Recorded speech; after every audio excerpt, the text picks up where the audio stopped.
Good morning, everyone, and welcome to today's Infor CloudSuite ERP webinar. My name is Emily Bull, and I am DRI's Sales and Marketing Assistant. Without further ado, I am pleased to introduce our presenter this morning. Dave Lindeman is a senior consultant here at Decision Resources. Dave has 25 years of experience working with ERP and supply chain management solutions and helping clients automate and transform their business operations. Dave, if you're ready, take it away. Great. Thank you, Emily. And thank you, everybody, for your attendance this morning. We're going to start by reviewing the agenda for today's session, and we're going to hit a couple areas. We're going to briefly hit some CloudSuite ERP look and feel, navigation type information. We're going to show some of the productivity tools. There's some powerful productivity tools that are going to make users much more efficient, as well as some analytical and dashboard capabilities that are going to provide some nice analytical drill back and dashboard type capabilities. In addition to that, we're going to focus on a functional overview that's going to kind of walk through a process flow that starts in CRM and sales and in generating demand, working through material planning, purchasing, and receiving, eventually manufacturing product and planning and scheduling that product, as well as fulfilling the product on the back end. So we'll see a little bit of a lot of areas. I know it's a short session, but we're going to try to give you at least a flavor of each of those areas, and then we'll wrap that up with a Q&A session at the end. So with that, I'm going to jump over to the system and actually hit you with one more slide before we start. And this is to acquaint you with kind of the breadth and depth that the CloudSuite ERP offering has. As you'd expect, it has design and engineering and sales and procurement, the applications that you'd expect in an ERP system. But in addition to that, CloudSuite offers things like integrated customer relationship management and integrated quality management, configuration management. So if you have configured product, we can handle those configurations and produce routings and builds on the fly for those custom configurations. For maintenance management, we handle fully integrated not only maintenance but service management capabilities that are going to allow you to generate PMs or preventive maintenance orders and have service orders that generate repairs and follow that through the system.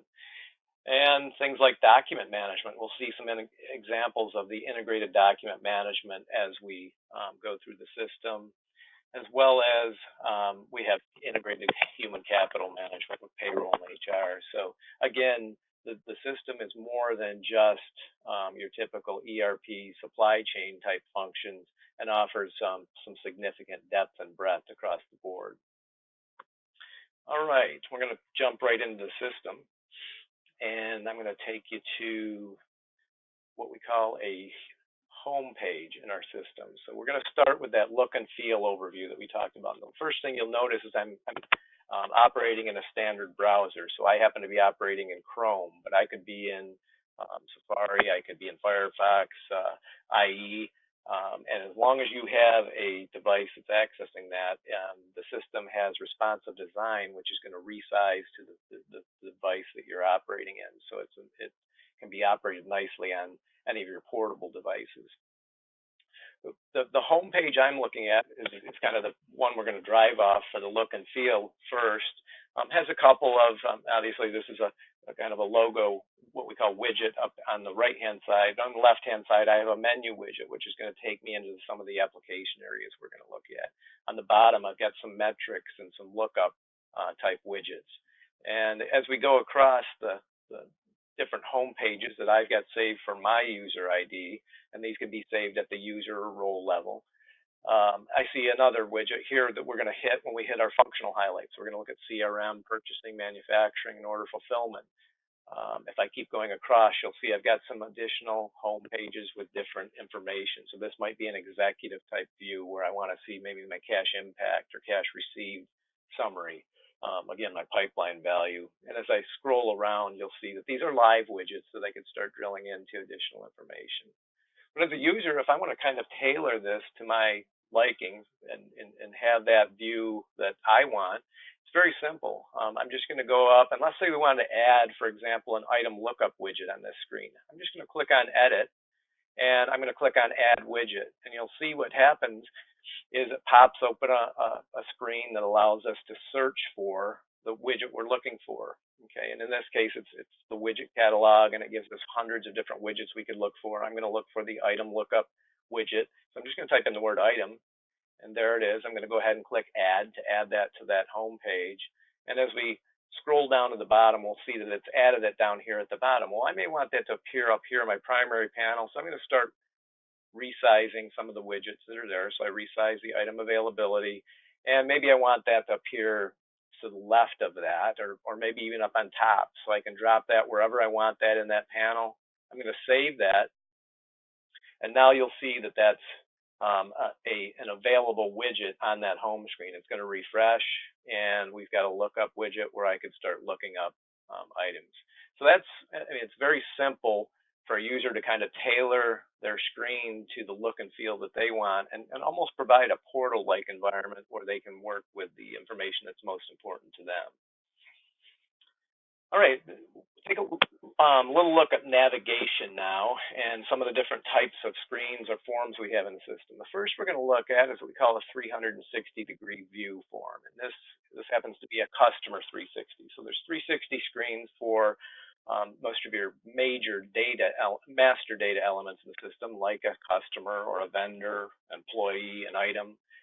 But the concept here is we start out at a high level with summary information, as we see here, in this case, coordinate industries, and I could search for customers in my search box up above, but we'll stay focused on coordinate industries. And on the left-hand side, what I can do is start drilling down into additional details. So if I wanted to see, as an example, some payment history for this customer, I could simply click on that payment history in the accordion drop-down over here on the left, and now I get a nice snapshot of things like sales paid to date or year to date. If I go to AR posted transactions, here I see a listing of invoices for them. Maybe we want to look at some CRM information, so I can see things like interactions or correspondence I've had with them. I can see leads and opportunities. And if I want to drill into any of these, I can simply right-click. So maybe I want to look at that lead number 193. And what I'm going to do is I'm going to go down and right-click and click on details, and that's going to open that up to show me details of the lead. And now I can start peeling back the layers of the lead from there. So that right-click details we're going to see throughout the system as well. Sales information, if I look at customer orders. See, you're starting to see the concept of starting out at a kind of a summary level and drilling back into additional detail. And again, those are what we call our 360-degree forms. Another form in the system that we use quite often is what we call a MultiView form. And I'm going to take you to the item master and kind of show you some navigational features here. So whenever I go into any form in CloudSuite, I have filtering capabilities, and I can filter on any of the fields we see on any of the screens. So for example, here, I want to filter on a family code that I classified as DRI, and I'm going to do a find. Up in the upper portion of the screen in the toolbar, I've got a filter button, and that pulls up what we call a collection of records that I can work with now. So I'm looking at both purchased and manufactured items, and you'll see if I go to a different item, you're going to see it switch on the right-hand side. So as I navigate through the left-hand grid, I'm seeing different information on the right-hand form. Now I can resize my what we call the splitter bar, so I can see more or less of the grid, or I can just open it up altogether and see just the grid, or go back to our form view, or I could see just the form if I wanted. Now, in this case, let's say I want to do a kind of a finer filtering, and I'm going to choose just my manufactured items. Well, I'll use the drop down in that case, and we'll just pull up manufactured items. So now I've got the subset of information that I want to work with. Now I can update fields on either side. I could update a field on the form side. If I make this an ABC code B, what you're going to see is that little gold diamond appears on the left-hand side saying that's in kind of a pending change state.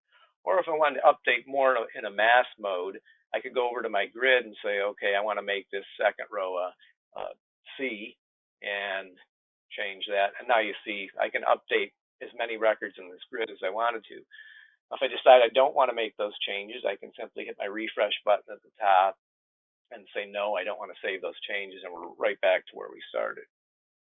The other thing I can do is I could mass replace values. So I'm going to go over to my ABC code value. Let's say we want to replace everything that's an A and make that a B. So what I'm going to do is I'm going to go up and I'm going to hit my edit, and I'm going to click on replace value in collection. And we're going to make everything in this case an A that was an A. We're going to make it a B, and I'm going to click replace all. You'll see those will change, and it indicates that it's changed those first 3 lines. Now, if I decided, well, I want to update all of those except the 3rd line, I could click on that, hit the refresh button for the line at the top, and that brings that back to where I started. Or we could, as I mentioned before, we hit the refresh all, and we're going to be able to refresh all the items without making any changes. Now, if I wanted to add items in mass, I want to add a number of item master records. Maybe I've got a worksheet. I'm going to grab the items in the worksheet that I want to update. So I'm basically copying this information. I'm going to go back to my worksheet. I'm going to click on edit and paste rows append. Now what that's going to do is that's going to open up a window that allows me to paste that in, and it's editing as if I've entered that online. So now if I get the blue stars next to these rows, that means if I were to hit save at this point, it'll save those items. Again, if I don't want one of those items, I can hit it. I can hit my delete maybe on one row, and now I'm just going to add these items. And it gives me that ability to mass update information, and that's nice in a data conversion type scenario. Now, if I want to send this information out to Excel, it's a simple click the export to Excel button on the top of the screen, and now you see that information is instantly exported to Excel. So very seamless integration with your Microsoft Office applications. All right, take you back to the form for a second, and we'll take a look at a couple items here. One thing I want to talk about was what we call linked forms. So in this case, I've got these power buttons on the right-hand side. And if I were to look at this pivot joint, which is an item we're going to be working with kind of throughout the demo, and I hit, as an example, item availability, you're going to see another panel open up, and it's going to show me what's available across my supply chain for that item. Now, if I go back and choose, without closing that form, I choose a second item. I choose the hinge assembly, and I go to item availability, you'll notice that it's changed to item availability. And that's because of that linked form feature. And I could have multiple forms open. Maybe I've got stock locations I want to look at as well. So here are my stock locations for the hinge. But if I go back to my item and choose the pivot joint assembly, you'll notice that now the stock locations are for that particular product. So the concept there is you can bring up your collection of records that you want to work with and not have to leave this screen to get a wealth of information. As we see over here, I could go out to bills and materials or engineering workbench. I could go to customer or vendor contract information. So it's giving you that ability to easily navigate to records that you may want to get to from a single screen. All right, so that's an example of our multi-view type form. I want to hit something else. We have a feature called context sensitive or related information. I'm going to take you again. Let's go back to our DRI family manufactured only items, and I'm going to do a filter. You'll notice this little caret in the upper right hand side. If I hit that, what you're going to see down here at the bottom, first of all, up in the upper portion, I see some collaboration I've had with others in the organization on that. But on the bottom of the screen, I'm seeing some drawing information. That's starting to show the integration of our document management system. It doesn't have to be a drawing. It could be a picture or a work instruction or something related to that item. But watch what happens when I move to the second item, the pivot joint. Okay, so now it's another series of information that I have stored for that particular product. And that's what we call context-sensitive information. It follows, in this case, this is the item master, and I'm seeing item-related information here. But if I were to look at the same item on a sales order, I'm going to see this information appear as well because I'm looking at that item and it's related to that. So that context-sensitive capability gives us that ability, not just documentation, but other related type information for this particular item, or it could be a customer, it could be a vendor, but that applies across the board. Now, what was kind of allowing those documents to display is our integrated document management system, and that's what we're looking at here. So I can see it via the context viewer, but I can also go directly to document management and start searching for documentation. So in this case, I'm going to search for all documents that have a certain user-defined attribute, which I use one called group, and you name those what you want. And in my case, I'm going to search for a group DRI, and so now I've got all the documents. You can see I've got work instructions, I've got specs, I've got drawings related to that group, but I may want to be more specific, and so I'm going to save that portion of the search. I'm going to say, okay, I only want to see a certain document category. So show me only those documents that were work instructions, and I'll do a search. And so now I found a couple documents, or maybe I wanted only those that were drawings. So let's choose just drawings and do a search. Okay, so I've got my drawings, and now if I want to drill into additional detail on that drawing, you'll see this is a full-blown document management system. I've got check-in, check-out capabilities. If I go over to history, I've got full revisioning control here, where it's going to allow me to see the existing version, but I could also revert back to previous versions if I wanted to. All right, so a nice integrated document management system that's allowing me to get to that information either directly through the document management link that we just took, or to go or to see it in the context viewer, as we saw with the item example I gave earlier. All right, the last thing I wanted to hit in the overview was the fact that we do have some pretty extensive analytical capabilities in the system, and this is what we call a burst dashboard. Burst is a multi-dimensional analysis tool that's going to allow me to look at information as we see here with graphs, heat performance indicators as we see at the top. I can see the detail at the bottom of the screen here. I've got conditional formatting going on. So this is kind of a view of sales profitability. And what this is allowing me to do is not just report on my CloudSuite data, but integrate multiple data sources and present it in a single consistent format. So for example, this is again a sales profitability dashboard. Maybe I want to see sales. It looks like my sales in the East are down. So when I click on that, you'll see it's now presenting my key performance indicators, sales, cost of sales for only the East. You see it keeps track of the filtering up above. And now it's broken it down into the states. And I see, oh, it looks like Connecticut was the culprit of maybe some of the lower percentages or margin percentages. And now as I look down further, everything else has repopulated itself to be only the East and Connecticut sales. And I see, oh, it looks like it's this Max 700 product line. And as we go down further, you'll see that as I click on that, it's these two products, and it looks like that particular sales order was the culprit of maybe our low profit percentage or low margin that we see up top here when that repopulates. So Burst is giving us that multi-dimensional analytical capability for our CloudSuite data, as well as any other data that you might want to utilize Burst for. All right. So that's kind of a flyby of some look and feel of the system. Now we're going to jump over and actually start going through some of the functional highlights, and we're going to work kind of in a logical sequence. We're going to start out in CRM and sales. So we create some demand.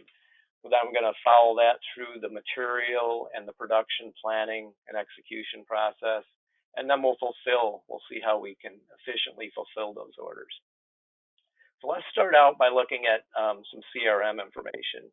And CRM can be it can be related to both prospects as well as customers. Now I'm going to focus on a customer, but in interest of time, if we wanted to look at a prospect, you'll notice prospect is grayed out here because I brought up all leads in this case for Boschco. If I wanted to manage prospects prior to becoming a customer, everything I'm showing you can be done as well, However, once that becomes a customer, that information all automatically transfers over to the customer lead information. So we'll see how that kind of flows from a customer standpoint.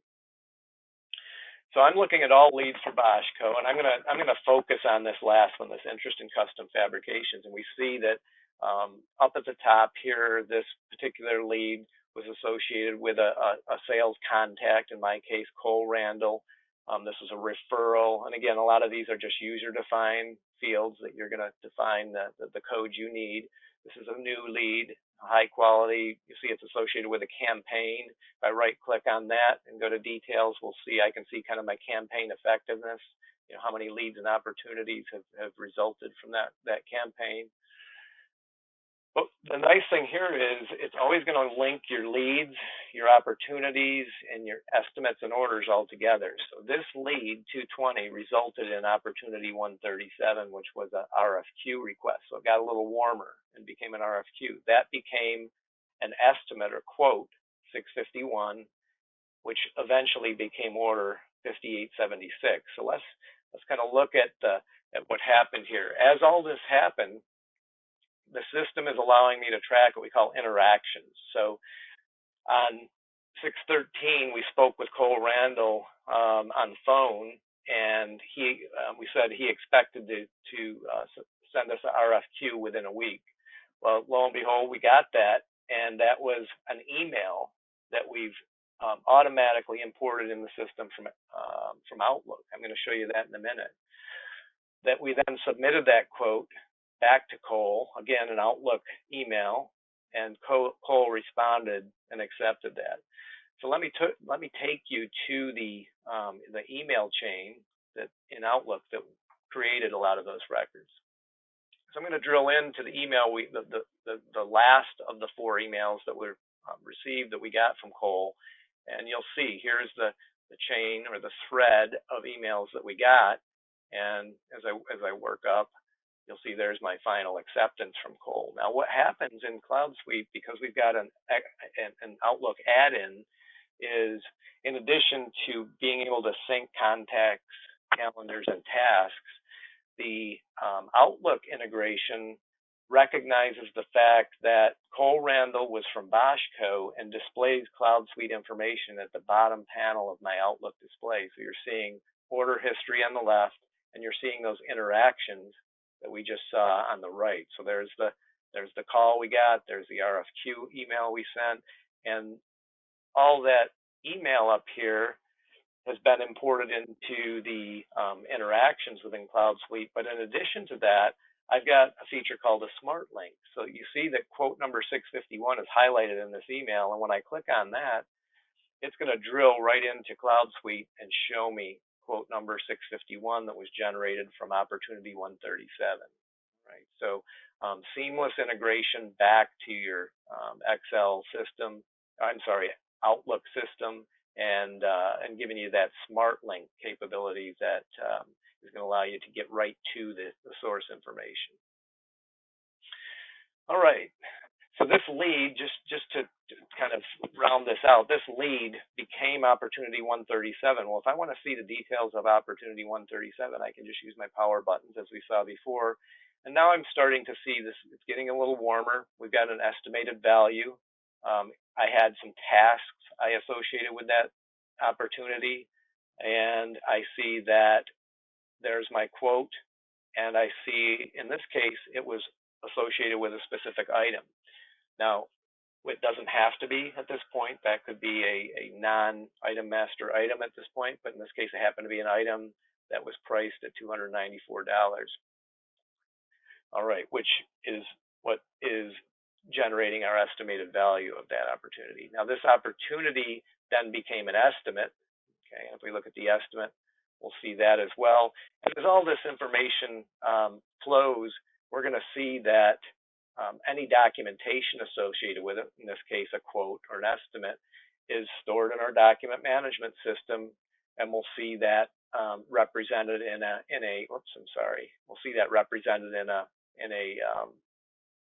electronic attachment here in the context-sensitive viewer that we saw. So that's stored in our document management system.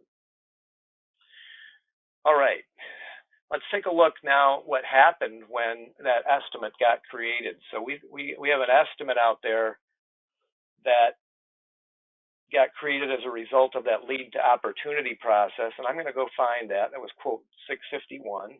So again, we'll use our filtering, and here it is. Now, what's also happened is this has created a estimate job, which is, think of that as an engineering sandbox. If I look at that source job, we'll see that that source job has things like routing and bill of material information associated with it. So I went over to my engineering workbench, and you'll see that this estimate job associated with that quote that we had has a milling and assembly operation, and it has certain materials that are associated with that. Well, that's gonna serve as the basis for what we call our estimate worksheet. And in the system, what you can do, in my case, I said I want to take my cost and mark it up 60% to derive my price. And by the way, I also want to have quantity break pricing. So in this case, the request was for 10. So my cost per unit is $176, and my price is going to be $282.15. Now, if we go back and look at the actual worksheet itself, that gets generated as a result of that, we'll see that there's, along with my other documentation, okay, we'll see that an estimate worksheet report was generated, and there's my detail of run and overhead and tooling cost and anything else that's associated with that for the quantity break specified. So again, here's my $176 cost, and there's my $282 price that was calculated through that estimating process. And that serves as the basis for that particular estimate, which was then converted to a customer order. All right, so let's talk about the customer order. So that estimate became that customer order we saw earlier, and here it is. Here's our pivot joint assembly, and there's our price and cost. And then a sales order is going to give you other information like your sales rep, what's the shipping method. It's going to tie into our commissioning system if the reps get commissions, and a lot of other features there. But one of the key features I wanted to show you is the fact that we have real-time order promising capabilities. So now that this is an order, and I could have done this when it was a quote as well, you're noticing that the customer requested this on 7/15, but the system's coming back and telling me we can't promise that until 7/29. Well, I want to know, why is that? And so I'm going to click on Get Capable to Promise. And basically what this is going to give me is in a minute, we'll take a look at the details, but it's going to give me a view of when I can promise this and why it's telling me that I can't promise it until 7/29. And that's all factoring, and this is real time, all factoring in capacity information, it's factoring in inventory, all my supply and demand picture as it sits this second, and it's going to show me, if I click on my plan detail, that I've got an issue with a component. This is basically laying out my routing steps and my material requirements in a graphical format. And if I click on critical path, show critical path only, I'm seeing that here's my issue right here. The bolded item on the bottom, the CP05 bushing assembly has a 10-day lead time, so I can't even start some of my assembly operation until later in July. All right, so that's giving me a nice view of what's the issue. Now, if I go back and I click on quantities, we'll see that I do have 5 in inventory. So if I wanted to promise my customer 5, that's what I could promise them by the date that they had requested. And we'll see that if I go back and change this to a 5, and I click on Get CTP, what you'll notice is now it says, oh yeah, we can promise those 5 as of that date. So the plan can be achieved if it's only 5, okay? So that real-time order promising, if another order were to come in 5 seconds after that, it's going to respect the order that I've entered here as well as all other capacity and supply and demand that I have in my system right now. All right. So let's go back. And so now we've generated an order, and we're going to move on to planning and purchasing for that demand. So we're gonna start getting material planners messages in what we call our workbench. So here's the material planner workbench. It's going to show me all the things I need to buy in order to support my demand, that whether that be actual orders, it could be safety stock, it could be forecast, but this is what I need to do to satisfy that demand. Now I can look at this a variety of ways. I can sort this, maybe I want to sort this by lead time as an example. So I'm just going to double click on the lead time column. I could have filtered on a specific vendor. But in this case, let's just take a look at a few of these order requests that it's giving us. So the first row, pretty simple here. I've got a hose assembly. It's saying I need to purchase 100. If I click on my planning detail button in the upper right hand side, what you're going to see is it's going to tell me exactly why I need to do that. It's saying right now I have 31 on hand, all right, but I've got a planned order for 100 to bring me up to 131 to satisfy my safety stock. Now, why is it saying 100 if my safety stock's 50? Well, that's because of my order policy information I have in the item master that says I have to order in minimums of 100. And by the way, you have to order in multiples of 50. So it's respecting all that previous setup in the item setup. Now, if we look at another item, in fact, let's take a look at that component that we just saw as a shortage in our for a customer order. If I look at that, what we'll see here is I have 10 on hand. I've got a planned order of 10 to bring me up to 20 because I've got that sales order 5876 we just saw for the parent item, the pivot assembly, and so that's recommending a buy for that component that's required to satisfy that order. And if we were to go look at another item, well, the strain relief, I need 100, but it's breaking it up into two suppliers, in this case Dynamic and Brunswick, so supplier number 4 and supplier number 7. Well, why is it doing that? That's because I have a source rule defined, and you can do things like I want to buy 30% from one vendor and 70% from another, so that total requirement of 100 is being broken up into individual recommendations of 70 and 30. So if I kind of want to spread the wealth across my suppliers. Looking at one other item on here, let's just take a look at this steel tubing. You'll notice in this case, it's recommending 150. Well, over here, if you look to the right, I have a blanket order out there that it's recommending I release on. So what's going to happen when I generate this order, instead of generating a new purchase order, it's going to release. And if I right click and go to details again, there's the blanket order that it's going to release to. All right. So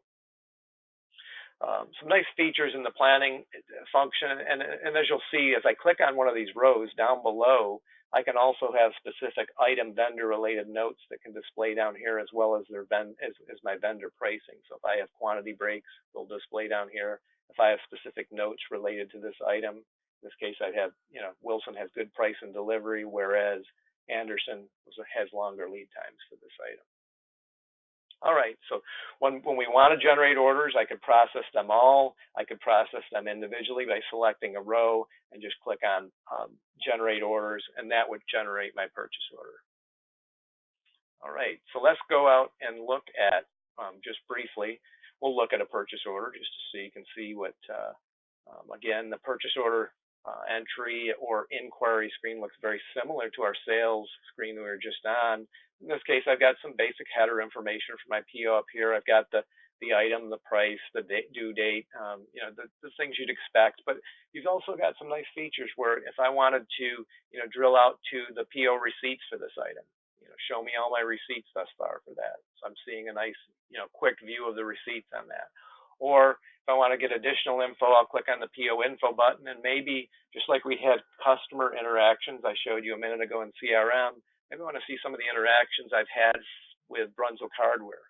And that's showing me all my interactions. And this last one was a status request for that PO 80 that, it says Bob has told us that he'll ship within a week. So I've got all this information kind of nicely tied together back to the purchase order in this case.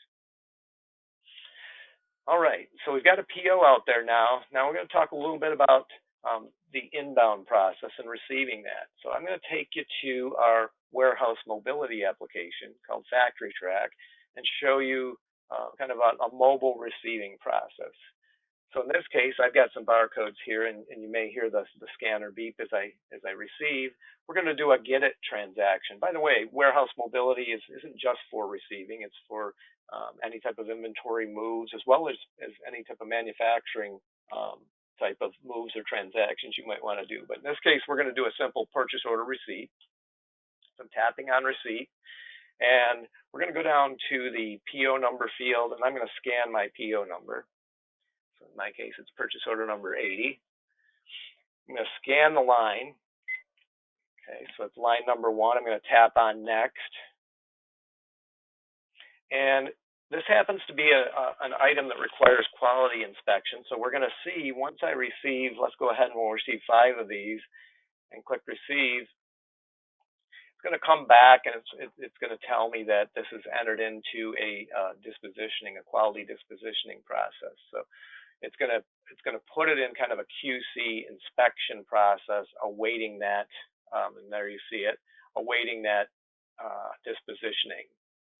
So again, in the interest of time, what I'm going to do is I'm going to take you over to the disposition screen and show you that, first of all, here's what we call receiver that just got created as a result of that purchase order number 80 we just received. There you see 5 are sitting at a receive status.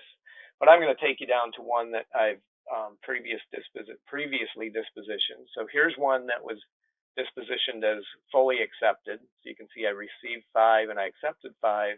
But here's one where I received 5. I've accepted 3, but 2 are sitting in what we call an MRR or a hold status. Now, when that came in, because this is a quality inspected item, I can record tests and defects. So in this case, it looks like everything passed the outside diameter test, but 2 of the items failed the inside diameter, and you can see the min, max, or min, norm, and max that were registered against my standard or expected values. So because those 2 were kind of out of tolerance, and when they were dispositioned, what we've done is we've initiated what we call a material review report. Think of this as an MRB type process where these items have actually entered into that kind of additional review step. And we can do things here like track the description of the issue, the cause of the defect, any correction or containment activities we might have on that. If we wanted to then launch corrective actions, we could. If it was something we can rework, we could launch a rework job. There's a lot of utility in this integration with our quality management system, and this is again a fully integrated application. And everything I've shown you there also applies to in-process inspections as well. So all your manufacturing inspections, even down to the operation level, can take place through the same utility. All right, so we've created orders, we've purchased items, we've received those items in, and now we're going to plan production because we've got the materials, some of the materials we need to initiate production. So I'm going to take you to my planner's workbench for jobs, and what you're going to see here, very similar to the purchasing workbench. In fact, it's the same dashboard, but presents different information whether I'm looking at manufactured or purchased items. And in this case, I see 3 different manufactured items that require action. In other words, this is where we're going to start releasing or firming jobs based on our demand in the system. So let's take a look at our pivot joint assembly. There it is. It's saying 5 are required. Again, if I hit my planning detail, you'll see that I have 5 on hand, but there's my demand out there on customer order 5876, creating the demand for 5. So it's recommending a planned job in this case for the 5 that we need. Now, if I look at things like demand summary, I'll also see the fact that I'm going to be 13 days projecting 13 days late, or almost 14 days late, based on what the customer had requested. So even though I haven't hit 715 yet, it's projecting that I'm going to be 14 days beyond that, and giving you kind of that proactive view of information in terms of those things, those items that are going to be causing you problems in the future. You also notice this little ready checkbox isn't checked, and that's because I don't have the required components to go ahead and manufacture that. So I may not want to actually release that if that until that component material arrives to satisfy that demand. All right, so to release these, just like in procurement, we would hit that, we'd generate the order, and that would generate our job order or our production order for manufacturing that item. Now, as we start getting planned and actual job activity out there, we're gonna have some nice tools in the system. And I've got a couple I'm going to show you.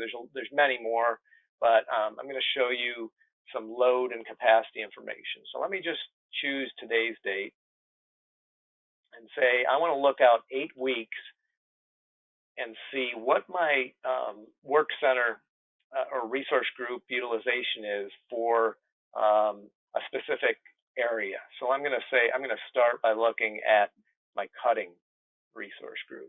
So it's going to list all my cutting resource groups. You'll notice in this case, this is an infinitely planned work center. In other words, I can assume that I can apply maybe overtime, or add additional shifts or whatever I need to do, but I want to see exactly how much I'm gonna go over 100% to load these work centers. So you can see in the first in the 712 bucket, I've got some issues because I've got a 492% utilization. If I click on my load profile, I can kind of see that graphically, and now start making adjustments to push some of this demand out to future periods. You can see it's going to always show me forecast, planned, and scheduled. So the planned demand is green, the scheduled demand is blue, and if I had any forecast demand, we'd see that in orange here. Now, if I go back, again, this was an infinitely planned. That's why we're seeing over 100%. Well, we can do both infinite and finite planning. So if I were to look at, as an example here, let's look at an electrical work center. Again, this is showing me everything where the threshold value is over 50% utilized. But you'll notice in this case, everything's sitting no higher than 100%. Well, if I look at the graph here, again, nothing over 100, and that's because it's finitely planning that. It's saying, okay, if I've hit my max in that particular work center, I'm going to push it to a future date, but not go over that 100% mark because I can't possibly produce any more than that. And that's, that may be an example where you've got a machine work center where it only has so much capacity, and you really can't do much more than 100% on that particular line. All right, another nice tool is our scheduling tool. And what happens is, as orders are released, our scheduling tool is going to optimize or sequence those in an optimized way based on things like, maybe light to dark in production, or it might be, if it was processed, it might be, the least spicy to most spicy type product, because you want to, you're not going to, in that case, you might not be switching out or cleaning the vats between setups. So basically what this is going to do is it's going to sequence your jobs, and it's going to show you the purple is representing any downtime or any weekends. The green is representing actual production orders running through your facility. And in this case, I'm just looking at assembly operations. I could have, this is user defined, so I could list whatever I want. I could have packaging centers, I could have machine centers. In this case, I'm looking at my assembly operations, and it's giving me the ability to kind of see graphically how those jobs are laid out. Now, if I wanted to look at one of these jobs, I could click on it, and now I see the detail down at the bottom. It's showing me this is production order 633 for this weldment assembly. And if I want to start, it looks like I have some capacity back here on today. I could just kind of take that, drag it, drop it, and click OK, and that would save that. Now, if I decide, I guess I don't want to do that, if I hit cancel, it puts it right back where it is. I can also do some things like highlight certain work orders for lateness, or do things to kind of make certain orders stand out through this highlighting capability we see up here. All right. So we've now manufactured product. We've seen some of the tools for visualizing some load and capacity and scheduling information. And now we're going to start reporting on that. And so I'm going to take you over to our shop floor mobility. We saw the warehouse mobility. I'm going to sign out of that. And we're going to log into our shop floor solution. And again, that's it's Factory Track. And just log in. And this is going to give you more of a, think of this as more of a kiosk or tablet type view of information. I'm logging in as an employee. And so again, I mean, this might be the tablet or the kiosk. And in this case, Michael Epstein, who's associated with the Assembly Work Center, can do things like log time and attendance, do material or labor type transactions. So if I wanted to clock in, I could. If I wanted to clock out, if I wanted to go to break, it's going to real time manage that information in the system. Material related transactions, and I'll just pop into the screen to show you in the interest of time. Here's where I could issue job related material. If I wanted to do a job move to another operation, we could do that. I'm going to take you to a labor-related screen. It's called our Work Center screen, and this is where I could see a nice listing of jobs, maybe for the Assembly Work Center, and as Michael clocks in or starts run on those, they'll move to his active list, and those will be jobs that he can work. Now, he's going to get a nice listing of all jobs in that Work Center. It's kind of like the laundry list of things that need to be done in the order they need to be done. It's going to show us what's been what was the quantity on that job, what's been completed, and if we had notes or documents associated with that job, we'll see those listed out here. So you can interactively create notes on the fly on the floor if there's specific things that happen during that production process, or if you want certain work instructions followed, as well as any. And I don't think I have a document attached in this case, but if you had a document in our document management system that related to that job order or work order, we can see that right there.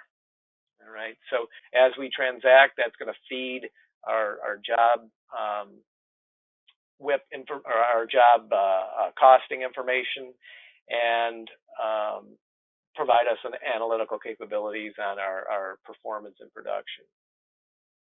All right. We'll exit out of there. So now we've produced product, and we're going to start shipping and picking that product. So what we're going to do next is go into our pick workbench. This is a nice management utility to allow someone to come in and say things like, okay, show me all my UPS orders that are due, let's say, after July 10th of 2019, where I have availability to ship.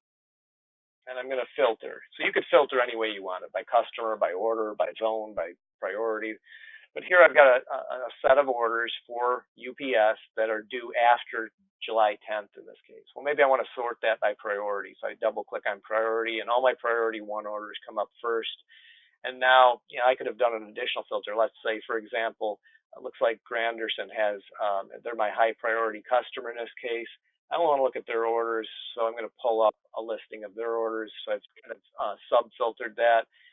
And now what you would do is you would start selecting the items you wanted to pick. So I can see these first 3 are roughly the same date, 7/15 and 7/16. I might group those together and generate and pick confirm my pick in that case. So basically what that's doing is that's presenting a pick list like we see here,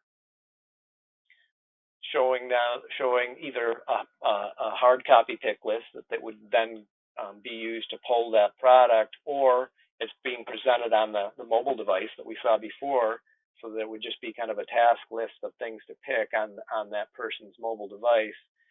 And once they've picked that, we can move to what we call a packing status. So let's go ahead and take a look at that. This is an optional step.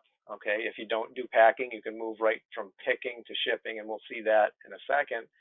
But if I do packing, here's where I can start recording the things like, let's go ahead and pull up that pick list we just saw.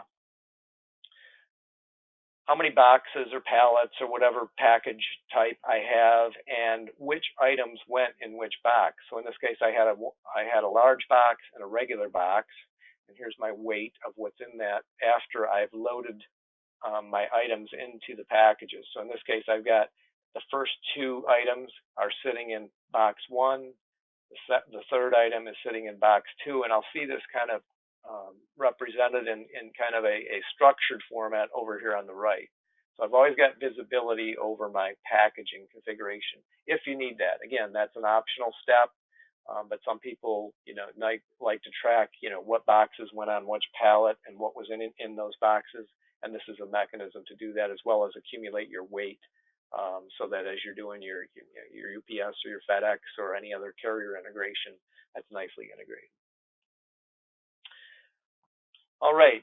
Now I could also, had I wanted to, do that in a mobile mode. And let's go ahead and we'll go back to our scanner, and we'll see that if I go to ship it, all right, I could have just done a quick pick and ship. And in this case, again, I'm going to scan my order. So I've got my sales order out there, 5375. I've got line one that I'm receiving, or I'm sorry, I'm shipping. I'm going to click on next. Now this is pulled out of location A2, B2, and I want to ship a quantity of 5. I'm going to click process, and now this is going to ship that product. And what you'll see next, we also have barcode integration, or I'm sorry, label integration. And now I'm specifying, a number of boxes was 1, quantity per box in this case was 5, so it would print 1 label. In this case, I could print multiples if I wanted to, but when I click print, my labels will generate.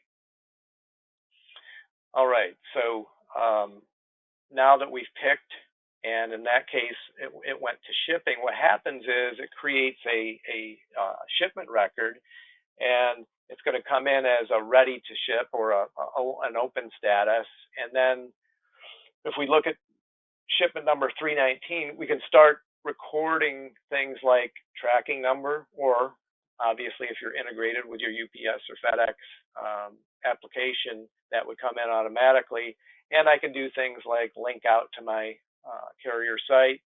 So here we see the details, when it was delivered, the shipment progress, etc. And in the middle, we see additional carrier information. These blue buttons indicate which documents have been generated. In this case, a packing slip and bill of lading have been generated. If we want to see those, again, I can jump out to my document management system, my context viewer. Here's my packing slip. Okay. Here's my bill of lading. So I've always got instant access to the documentation. In this case, it was associated with this particular shipment. Now at the bottom, I see my freight information, any collect or prepaid fees that we might have seen related to this order. I want to see some detail on that. There's my freight charges. And because I push this again through a picking and packing process, there's the pick list and the items that were on the pick list, and here's the package configuration that was created as a result of the packing process we went through on this order. So I've got a lot of nice information in the shipment workbench, and in this case, once I hit ship confirm, we're done, and it's on to invoicing. So a nice integrated fulfillment process, kind of round out the whole cycle. Obviously, we've got fully integrated accounting behind the scenes of capturing all our accounting information, fully integrated AP, AR, fixed assets, as well as some nice budgeting and other cash financial reporting capabilities. But those are some of the things, at least, I wanted to hit with respect to the functional overview, and hopefully I kind of gave you a flavor of a little bit of a lot of applications and shows you the tight knit integration that CloudSuite ERP has to offer.